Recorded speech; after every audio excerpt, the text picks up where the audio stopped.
আসসালামু আলাইকুম। সরকারি ও বেসরকারি বিদ্যালয়সমূহে ভর্তির যে আবেদন করা হয়েছিল, এই আবেদনের রেজাল্ট কবে প্রকাশিত হবে সেই বিষয় নিয়ে কথা বলবো এবং রেজাল্ট কিভাবে দেখতে পারবেন আপনারা সেই বিষয় নিয়েও কথা বলবো। তো দেখুন এখানে ডেইলি ক্যাম্পাসে তারা একটা বিজ্ঞপ্তি প্রকাশ করেছে, তারা একটা নিউজ প্রকাশ করেছে যে সরকারি বেসরকারি স্কুল ভর্তির লটারি 11ই ডিসেম্বর।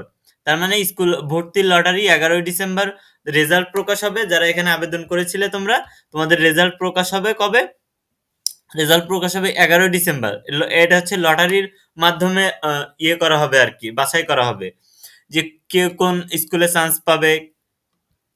তো এটা হচ্ছে দেশের সব সরকারি স্কুল এবং মহানগর ও জেলা উপজেলা শহরের বেসরকারি স্কুলে প্রথম থেকে নবম শ্রেণীতে যে ভর্তির জন্য তারা বিজ্ঞপ্তি প্রকাশ করেছিল, এই বিজ্ঞপ্তিতে যারা তোমরা আবেদন করেছিলে তারা হচ্ছে রেজাল্ট পেয়ে যাবে 11ই ডিসেম্বর।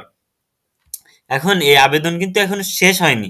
স্কুল ভর্তির জন্য আবেদন চলবে 5ই ডিসেম্বর পর্যন্ত এবং লটারির সময় নির্ধারণ করা হয়েছে 11ই ডিসেম্বর। 30শে ডিসেম্বর মাধ্যমিক ও উচ্চ শিক্ষা অধিদপ্তরের মাধ্যমিক শাখার পরিচালক professor doctor Khan Mohiuddin Al Mahmud Sohel the daily ক্যাম্পাসকে তথ্য নিশ্চিত করেছেন। আগামী 11ই ডিসেম্বর লটারির সময় নির্ধারণ করা হয়েছে। 5ই ডিসেম্বর পর্যন্ত শিক্ষার্থীরা আবেদন করতে পারবেন লটারির জন্য। তার মানে এইখানে এসে কিন্তু আবেদনটা করতে হবে। যারা এখনো আবেদন করনি কিন্তু ভর্তি হতে চাও, তাদের হাতে কিন্তু এখনো সময় আছে। ওকে, তাদের হাতে এখনো সময় আছে 3-4 দিন, তোমরা চাইলে এখানে আবেদন করতে পারো। এখন কিভাবে আবেদন করবা সেটা হচ্ছে বিষয়টা হচ্ছে কি, এখানে সবকিছুই তারা দিয়ে দেওয়া আছে যে সরকারি ও মাধ্যমিক সরকারিতে মাধ্যমিকে যদি ভর্তি হতে চাও তাহলে কি কি করতে হবে, কিভাবে তুমি হচ্ছে ভর্তি হতে পারবে, আবেদন করতে পারবে। তো ভর্তি হইতে গেলে প্রথমে কিন্তু তোমার আবেদনটা করা লাগবে, ঠিক আছে? আশা করি তোমরা সবাই আবেদন করে ফেলেছো ইতিমধ্যেই। কারণ লাস্টের দিকে যারা আছে, যাদের একেবারে যারা পড়াশোনার প্রতি একেবারে খেয়াল নাই, তারাই হচ্ছে লাস্টের দিকে এসে আবেদন করবে। এখন কথা হচ্ছে এই যে মাউসির সূত্র মতে এবার সরকারি বেসরকারিতে 4048টি বিদ্যালয়ে আসন আছে কিন্তু 11,93,281টি। কেন্দ্রীয়ভাবে লটারির মাধ্যমে ভর্তি প্রক্রিয়া সম্পন্ন করা হবে। মোট আসনের মধ্যে 3,360টি বেসরকারি বিদ্যালয় আছে মোট 10,72,251টি আসন। এছাড়া সরকারি 688টি স্কুলে রয়েছে 1,21,030টি আসন। আবেদন নতুন নিয়ম কিন্তু এবার করে দেওয়া হয়েছিল। যাই হোক, তোমরা কিভাবে এই যে মনে করো যে আবেদন করেছিলে, তোমরা রেজাল্ট কিভাবে দেখবে? রেজাল্ট দেখার জন্য তোমার প্রথমে এই যে সরকারি এই যে gsa.teletalk.com.bd এই ওয়েবসাইটে চলে আসতে হবে।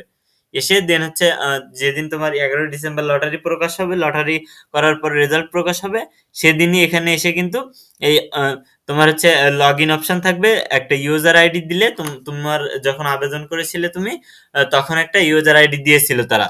তো ওই ইউজার আইডি দিয়ে কিন্তু তুমি এখানে লগ ইন করে তোমার রেজাল্ট দেখতে পারবে যে তুমি কোন বিদ্যালয়ে চান্স পেয়েছো। ওকে,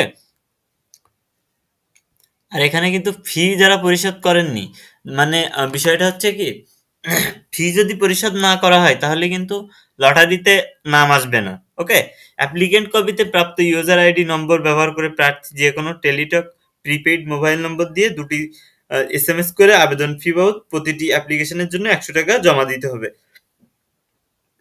ওকে, আশা করি তোমরা ইতিমধ্যে এসব বিষয়াশয়গুলো জানো। তবে আরেকটু বলে নিচ্ছি যে তোমাদের যারা হচ্ছে অপেক্ষা করতেছিলে তাদের হচ্ছে অপেক্ষার অবসান ঘটবে 11 ডিসেম্বরে গিয়ে, আর 10 দিন পর, ঠিক আছে? 11 ডিসেম্বর গিয়ে তোমরা হচ্ছে লটারির যে রেজাল্ট সেটা প্রকাশ পেয়ে যাবে। তোমরা 11 ডিসেম্বর এই ওয়েবসাইটে এসে ইউজার আইডি দিয়ে সেটা দেখতে পারবে তোমরা।